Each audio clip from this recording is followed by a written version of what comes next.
It was a nice sunny day in Hanoi, and all workers were working so hard in a construction. Suddenly,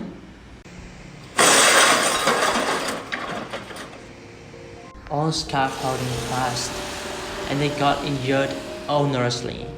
All of them were taken to a hospital nearby. Unfortunately, after being recovered at the hospital, no one's paid hospital fees for these workers as they were temporary workers without contracts. This is a possible scenario in the society of gig economy. In a gig economy, workers are freelancers, temporary and part-time laborers, and they are the ones managing their own working hours. Nowadays, the gig economy is becoming more and more ubiquitous. However, it has raised several arguments about the workers' benefits, one of which is that the workers do not get sick pay, parental leaves, and any offsets when they get sick, pregnant, holidays, or occupational accidents, which is supposed to be unfair to the workers. To find out a solution for this, I'm gonna use the integrative thinking process. Here, by using this approach, thinkers would use their creativity to seek for a new model instead of choosing from a list of options. The process includes 4 steps, namely articulating the opposing models, examining the models, exploring the possibilities, and assessing the prototypes. At the stage 1, I took 2 models in order to examine the problem.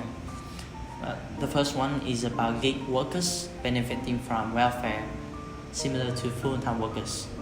In the case of full-time workers, they spend all of their time on working for their companies with contract signed.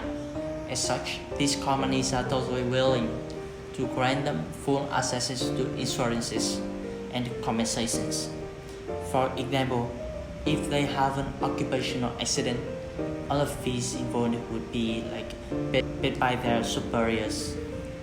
However, this might put a pressure on the companies, as the gig workers only spend a part of their time budget on serving the companies, and most of the time they stay at the position in a short period of time.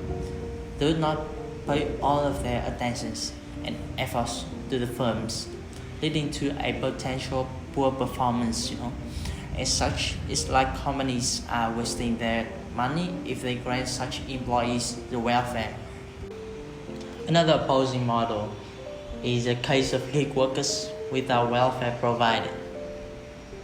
They work in a short period. There are many of them pay a lot of efforts to work. However, their income is very low, which cannot ensure them a stable life after the job ended.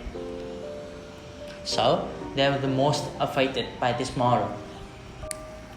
The thing that the 2 models both have is that the workers in both cases demand for job security, which would ensure them stable life when they are not working. In the first model, all workers have this.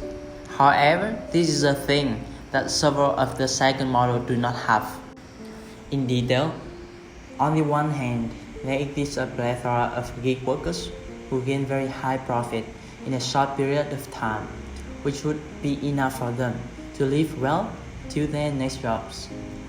Hence, these people are seen not to demand for job security. On the other hand, many of gig workers work in very tough conditions. However, their income is totally opposite, which is very low. Hence, these people really need welfare. As such, a model in which gig workers will be broken down into different classifications should be applied. This would require for gig workers, enterprises, and governments to cooperate, creating a board in which they would discuss together to classify gig jobs into different groups. Here, the first and the second group would belong to full-time workers, and high-income gig workers who don't need welfare. The last group would belong to the workers who work in very violent conditions with low income and really yearn for welfare.